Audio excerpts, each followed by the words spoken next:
Ganitong luto naman nga sa spaghetti, yung meaty at creamy, ay di kay daig nyo pang nakapamirthdayan sa Jollibee at McDo.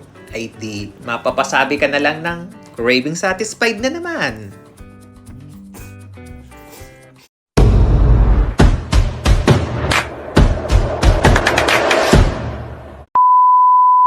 Ay ano kang mga tropa, kamusta ka kayo?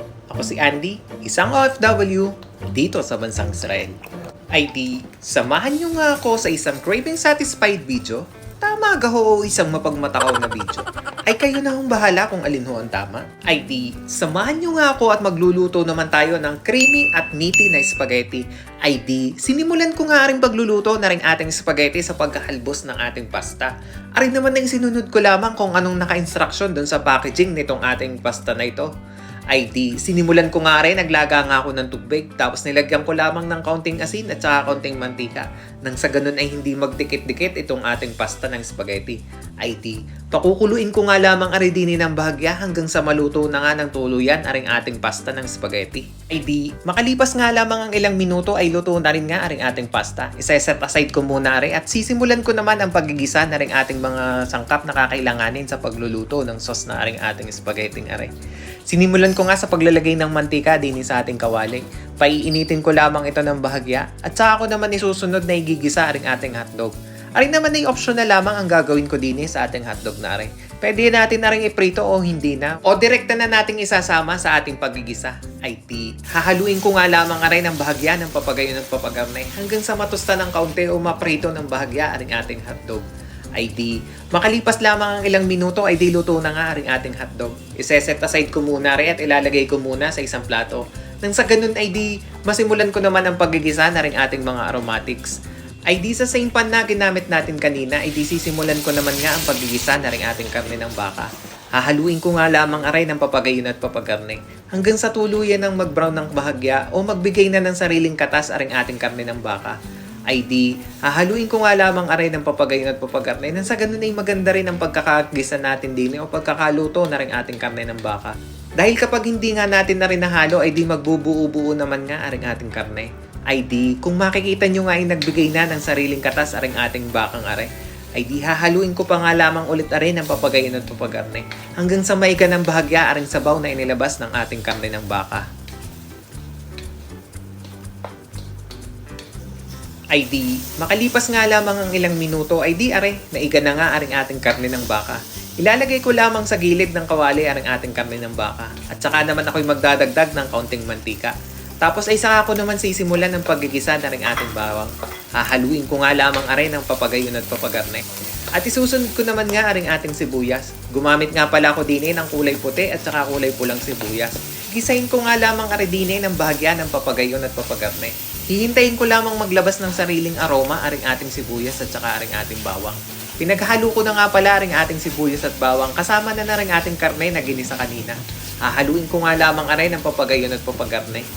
Ay di, makalipas nga lamang ang ilang minuto ng ating paggigisa, ay di lalagyan ko naman nga rin ng mga pampalasa. Nilagyan ko nga lamang rin ng kaunting asin, paminta, at saka yung beef cubes na gagamitin natin. At ang beef cubes naman ang mag-i-enhance pa sa lasa na rin ating karne ng baka. Hahaluin ko nga lamang aray ng papagayon at papagarne hanggang sa magisa ng tuluyan aring mga pinaglalagay kong sangkap na aray. Tsaka ako naman nga idadagdag aring ating mushroom at nang magisa din nga din ng bahagya, ay di pagkalagay ko nga hahaluin ko lamang aray ng papagayon at papagarne hanggang sa magisa na rin nga aray ng tuluyan din sa ating mga karneng aray.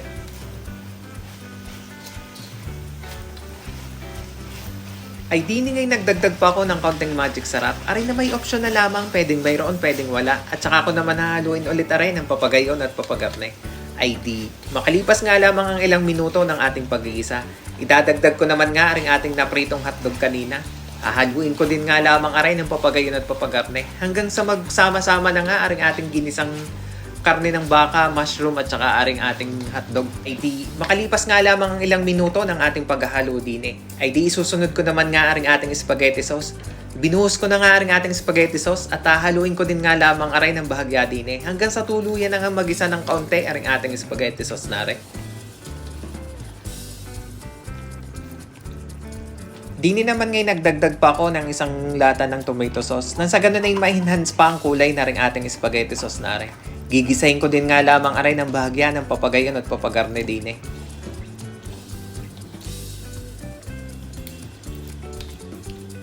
Ay di, matapos nga nating ma-achieve ang pagkamiti na ring ating spaghetti sauce, ay di yung creaminess naman ang kailangan nating i-achieve.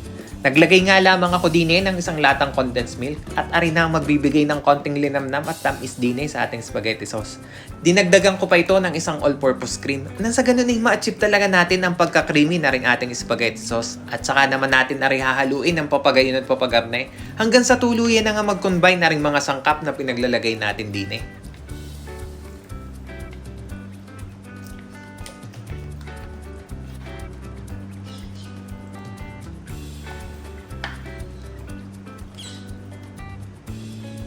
Makalipas nga lamang ang ilang minuto ng ating paghahalo, kung makikita nyo nga ay creamy na ring ating sauce na rin, ay di ang titikman na lang natin ay kung tama na baga ang lasa nito. Tinimusan ko nga din lamang aridinin ng bahagya. Nung sa tansya ko'y may kulang pa, nilagyan ko nga rin ng konting asin, paminta at saka konting asukal, nang sa ganun ay magtama na nga ng tuluyan ang lasa na rin. Ay di hahaluin ko nga ulit rin ang bahagya ng papagayon at pagarne at pakukuluin ng kaunti aring ating spaghetti sauce na rin.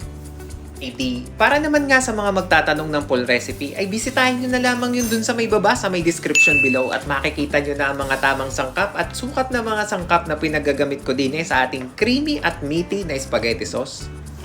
Ay di, makalipas nga lamang ang ilang minuto ng ating pagpapakulo, titimusan ko nga ulit na rin ng kaunti nang sa ganun ay makasagurado talaga ako na panamang-panama na ang lasa na rin ating spaghetti sauce. Ay di, kung makikita nyo nga ina-achieve naman natin ang pagka-meaty at saka ang creamy na rin ating spaghetti sauce, ay pagka nga ganda ang inyong pagkakaluto, ay tinalo nyo pang nakapa-birthdayhan sa Jollibee at McDo. Ay di, mapapasabi ka na lamang ng craving satisfied na naman.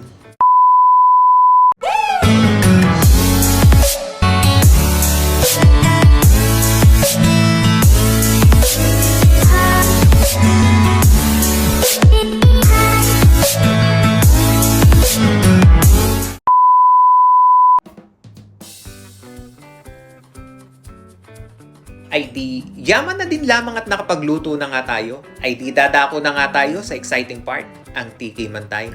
Ay paano mga tropa? Ay di, ari aking titimusan na.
Paano mga tropa? Ay di salamat sa inyong panonood ay huwag niyong kakalimutang mag-subscribe. At nang tayo dumami na. Ay siya, dyan na muna kayo.